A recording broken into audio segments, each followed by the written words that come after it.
d'entendre la cloche. Ça veut dire que c'est l'heure. Bonjour, bonsoir. Je ne sais pas à quelle heure vous allez prendre le cours de ce nouveau conte de mon jardin. Donc, bienvenue à nouveau. Il fait pas très chaud. Non, c'est vrai. Il faut se couvrir un peu, mais c'est le décor habituel. On est bien. Il y a le ciel bleu. On dirait pas, mais il y a le ciel est bleu avec quelques nuages. Mais je ne suis pas là pour vous faire le météo, non. Je suis là pour vous raconter, bien sûr, un conte. Ouais. Donc, il m'est arrivé des catastrophes. Il n'y a pas plus tard que tout à l'heure. Ouais. Imaginez que vous voulez vous servir un petit verre de saké pour oublier l'ennui, le confinement.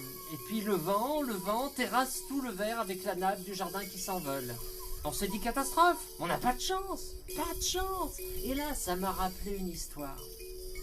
Une histoire que certains connaissent parmi vous, mais on ne peut pas s'empêcher d'y penser.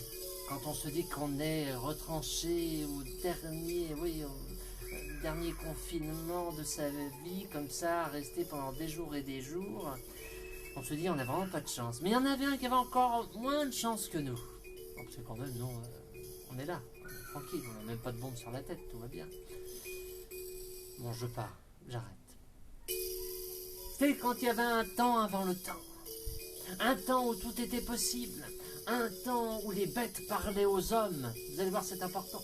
Un temps où la magie était cachée dans les poches ou sous une pierre. Un temps où on pouvait même s'adresser aux esprits ou même aux plus puissants. Bref, en Lozère. Oui, ça peut arriver, ça commence en Lozère. Près du mont Lozère, il y avait un homme qui n'avait pas de chance. Les chiens qui aboyaient. C'était pas les siens, c'était ceux qui le poursuivaient quand il allait voir le voisin qui était à plusieurs kilomètres de là pour je ne sais quel service et il se faisait chasser par les chiens. Non, il n'y avait pas de chance et pourtant il n'était pas facteur. Non, non. Et cet homme, dès qu'il sortait de chez lui, il essayait de refaire son toit, mais parfois, quand il y avait un vent comme aujourd'hui à décorner les bœufs, par moment, qu'est-ce qui lui tombait sur la tête? La tuile! La tuile, c'était sa vie. C'était son leitmotiv. Ça n'arrêtait pas. S'il essayait de jardiner, il se prenait le râteau, le manche du râteau dans le nez, dans la figure. Et l'arroseur arrosé, ça vient de lui. Enfin, bref, vous voyez, tout était possible. D'ailleurs, je sens même que la nappe va s'envoler devant la caméra bientôt. Donc voilà, cet homme, on avait assez. Il partait chasser, il n'arrivait même pas à revenir avec un gibier, il revenait bredouille. Parce qu'il était écologiste dans l'âme. Dès qu'il croisait le regard de la biche ou du renard apeuré, et ben il craquait, il ne le tirait pas avec son fusil. Non. Et puis alors, quand il entendait le voisin qui claquait au loin, on se demande ce qu'il faisait, là, plam, plam, plam, il sortait pas. Il savait pas trop ce qui allait lui tomber sur la tête. Non. Il en avait assez de cette vie. Perdre au jeu quand il allait en ville rarement. Il voulait être fortuné. Rien ne poussait dans son jardin. Oui. Bon, ici non plus pas trop. Il y a des fleurs sauvages, mais il n'y avait que de la caillasse. Rien dans sa vie. Ça commençait à être terne. Pas facile. Alors il est allé voir le sage qui vivait non loin du mont Lozère. Un vieux gardien de troupeaux, de moutons, de brebis. Il était connu dans toute la région pour sa sagesse. Alors il est allé voir le berger. « Oh, la guigne! Comment ça va aujourd'hui? Comme d'habitude, je viens déjà de tomber en chemin pour venir vous voir. Des plaies, des bosses, les poches trouées, enfin rien qui aille.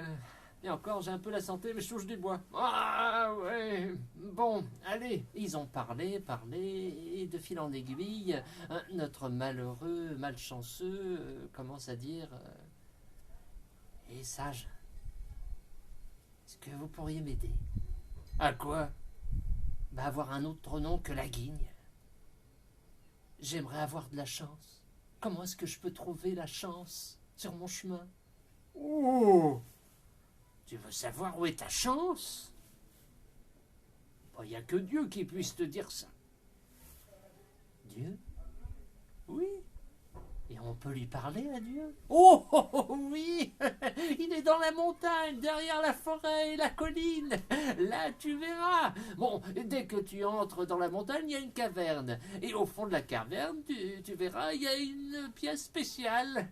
Mais attention, bouge-toi les yeux et les oreilles, parce que l'aura divin et la parole divine, c'est difficilement supportable pour un humain. Ah. Bon, c'est par là.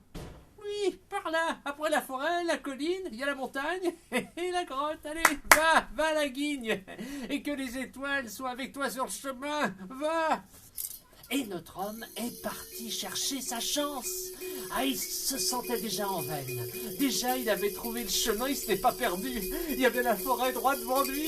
Il court, il court, il court, il court. Il pense qu'à ça, il va trouver Dieu, oui. Ah, sur le chemin, il y avait quelque chose, plutôt un être hirsute, noir, la gueule énorme, une bête avec des yeux d'or, un loup. Un loup. Salut. Un loup qui parle. Oui, c'est normal, on est dans un conte. Oui, mais... Et t'es maigre? Ah oui, ça c'est mon problème. Ce loup, il était maigre, il avait une grosse tête et un corps tout maigre, tout fin, tout allongé. On aurait dit qu'il n'avait pas mangé depuis des lustres. C'est le cas, j'ai pas mangé depuis des lustres. Ah bon? Donc t'inquiète pas, tout va bien. Je sais même pas pourquoi d'ailleurs, j'ai un peu faim, mais y a rien qui me met en appétit. T'es devant moi, ça va pas. J'ai essayé de boire aussi, mais ça va pas non plus. Non, y a rien qui aille. Oh, ça alors? Et toi, où est-ce que tu cours comme ça? Bah, moi, je cherche ma chance. Je vais aller voir Dieu pour savoir où trouver ma chance. Tu vas voir Dieu. Oui, Dieu a réponse à tout. Tu crois? Oh oui, tu veux que je lui demande pour toi quand est-ce que tu vas enfin pouvoir manger? Ah oui, j'aimerais bien. J'en ai assez d'être maigre comme ça. Il y a une princesse qui a voulu essayer de passer autour de ma taille un bracelet tout fin comme son poignet. Je suis un loup, quoi. Bon, bref, c'est une autre histoire. Je t'attends. Oui, j'ai bu un peu de saké, je vais lire un peu. Donc il est parti à nouveau chercher Dieu pour trouver sa chance et il avait pensé au loup. Donc il court, encore et encore, et sur le chemin, bah à force de marcher, bah marche que je te marche, à force de marcher on fait du chemin, et à force de faire du chemin on va toujours très loin, et quand on va très loin on est un peu fatigué. Alors il se pose au pied, dans la forêt, presque au bout de la forêt, il y avait un arbre, il se met là comme ça, au pied du tronc de l'arbre, et à peine il se pose essoufflé que... Il se redresse, qu'est-ce qui se passe? Qui est là? Et moi? Qui est moi? Moi? Comment ça? Mais je vois pas. Déjà, oui, lève-toi et enlève ton pied de là. S'il te plaît, tu marches sur mes racines, ça fait mal. C'est toi l'arbre? Ben oui, qui veux-tu que ce soit? Mais qu'est-ce qui vous arrive?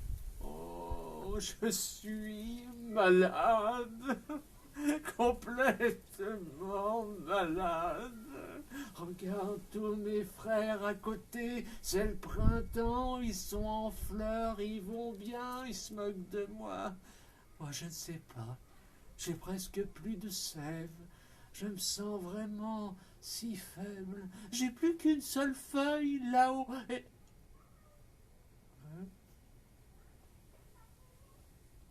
Ah, même plus. Bon, qu'est-ce qui t'amène? Bah moi je vais aller voir Dieu parce que j'ai pas de chance, c'est pas pour rien on m'appelle la guigne. Oh mon pauvre gars, ouais, tu vas voir Dieu? On peut? Mais oui, et je peux lui demander comment te soigner si tu veux, hein? Et comme ça, bah, je reviens te raconter, hein? Allez, j'y vais, t'inquiète pas, je saurai, je vais trouver. Oui, je t'attends, je reste planté là, pas loin. Et notre homme continue son chemin. Il marche. marche encore plus vite, court, trébuche aussi, s'il n'a toujours pas trop de chance quand même, jusqu'à ce qu'il arrive un peu assoiffé près d'un ruisseau, un joli ruisseau tout frais. Il va pour s'abreuver. Ah, c'est salé. Alors il remonte le ruisseau, il se dit la mer, elle n'est pas là, il est quand même en pleine odeur. Bon. Et il arrive à la source du ruisseau. C'était les larmes d'une jeune fille. Oui, parole de conteur, parole de menteur. Tout est possible maintenant, vous savez. Regardez, la fin du monde n'est pas loin. Non, je plaisante. Et donc, là, il y a cette femme qui pleure, qui ruisselle de larmes sans arrêt. Il dit, mais mademoiselle, mais enfin, faut pas pleurer comme ça. Qu'est-ce que vous voulez? Mais rien, je veux vous aider. Enfin, je suis sur le chemin.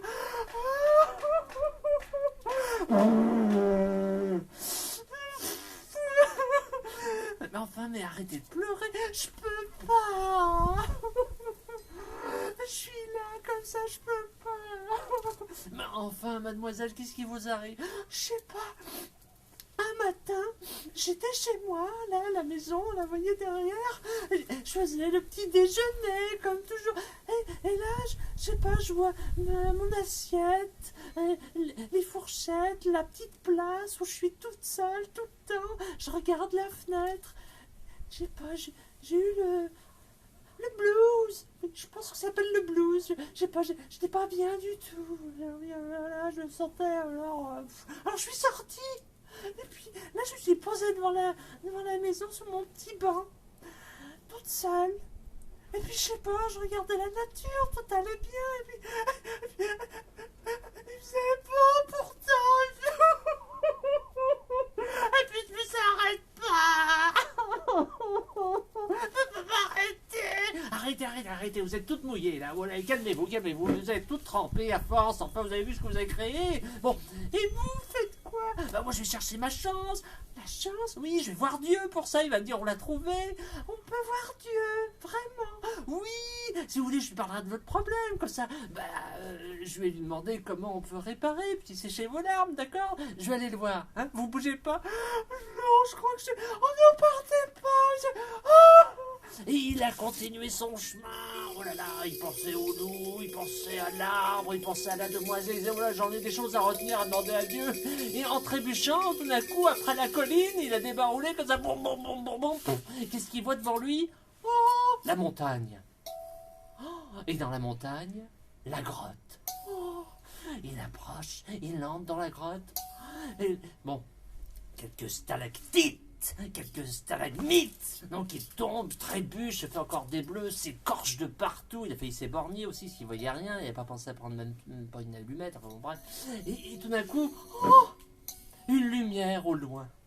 Alors il va dans le tunnel, attention, c'est comme la spéléo, il fallait pas être claustro, hein. Ça va, ça il n'était pas, il est allé dans le tuyau comme ça, il a rampé, il est rentré tout d'un coup dans une grande pièce. Oh, déjà il a respiré. Et puis il a entendu les anges. Oh, tous ces chants. Oh, non, c'est beaucoup plus beau que ça. Hein. Mais là, il ne sait pas comment, il se souvenait. Qu'est-ce qu'il avait dit, le vieux du Mont-Lozère, là, le vieux sage? Bouge-toi les yeux, ferme les yeux, bouge-toi les oreilles, attention. Alors il se prosterne, il se ferme les yeux, il se bouche les oreilles, il fait Dieu, allô, Dieu.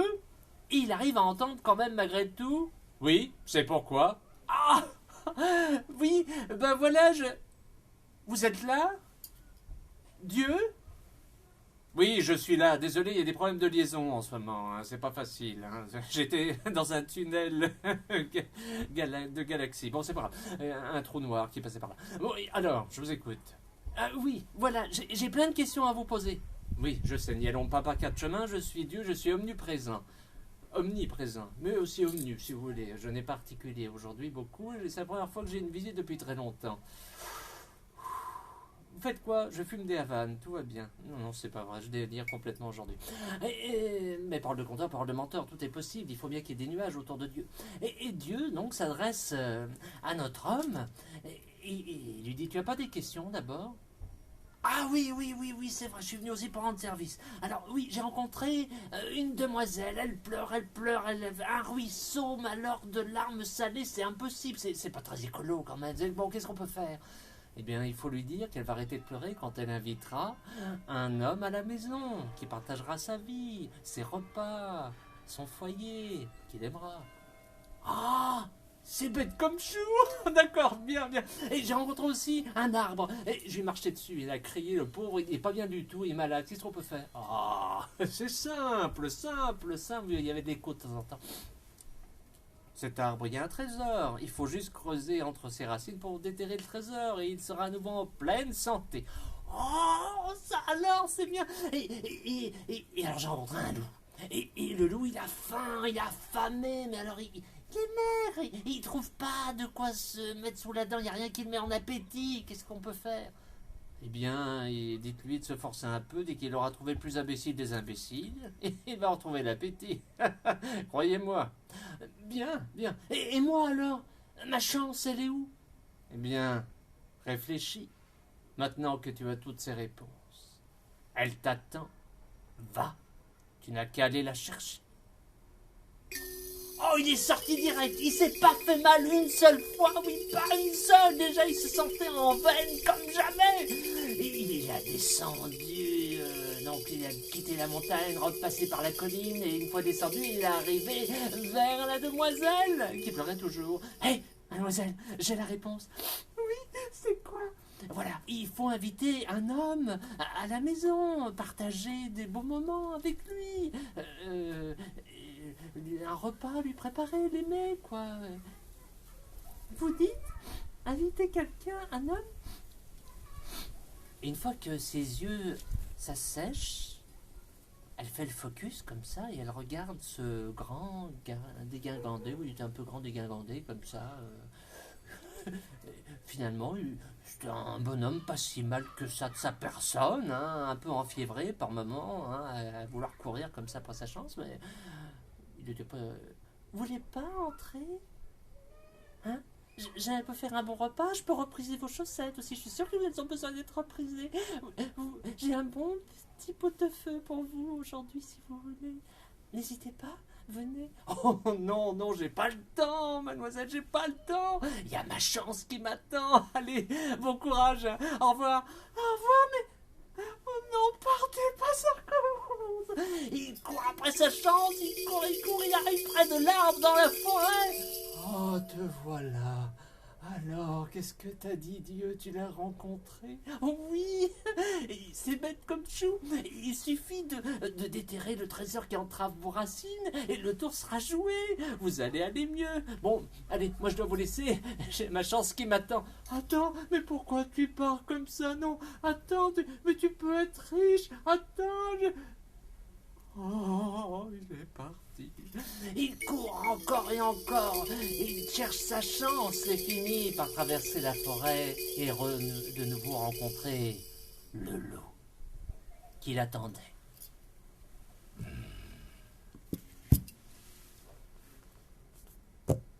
Ça y est, t'es revenu.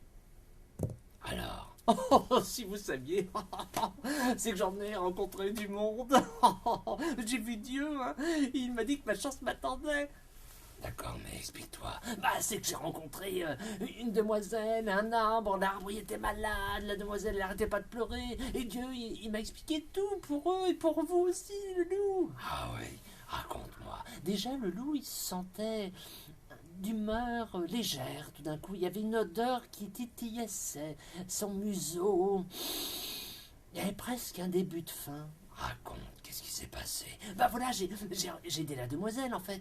La demoiselle, elle pleurait sans cesse. Et il suffisait qu'elle invite quelqu'un chez elle, qu'elle partage la vie avec un homme, tout simplement. Et qu'est-ce que tu as fait? Oh bah moi je suis parti chercher ma chance, hein, je l'ai laissé là. D'accord. Le loup sentait que cette odeur si alléchante provenait à quelques mètres de lui, oui, devant lui, une odeur de chair humaine bien fraîche. Et alors l'arbre, ben, il était malade. Et en fait, il suffisait de déterrer un trésor entre ses racines pour le libérer. Et alors? Qu'est-ce que tu as fait, dis-moi? Le loup avait la bave aux lèvres tout en interrogeant notre homme. Oh, oh, oh. Bah, moi ce que j'ai fait c'est que je suis parti, il a même ma chance. Attends. Et moi, c'est quoi la réponse? réponse, c'est que, en fait, quand vous allez rencontrer le plus imbécile des imbéciles, là, l'appétit, vous allez le retrouver. Ah, tu m'intéresses. Dis-moi, comment tu appelles un homme qui refuse l'invitation de partager la vie et l'amour d'une femme? Bon, c'est un ego, hein, c'est un imbécile. Bien. Et comment tu appelles un homme qui non seulement refuse l'amour, mais aussi refuse un trésor au pied d'un arbre? Alors là, c'est vrai que c'est le plus imbécile des imbéciles. Il n'a pas eu le temps de dire autre chose, que déjà le loup venait de l'avaler, tout rond. Voilà. Je vous propose d'aller boire un verre. Non, c'est parce que j'ai bu un saké tout à l'heure. Je plaisante. Vous pouvez boire de l'eau aussi, c'est très bon pour la santé. Je vous souhaite de beaux rêves. Respirez cette histoire, respirez-la. Le premier ou la première qui aura respiré ira un jour au paradis. Parole de conteur, parole de menteur. À bientôt.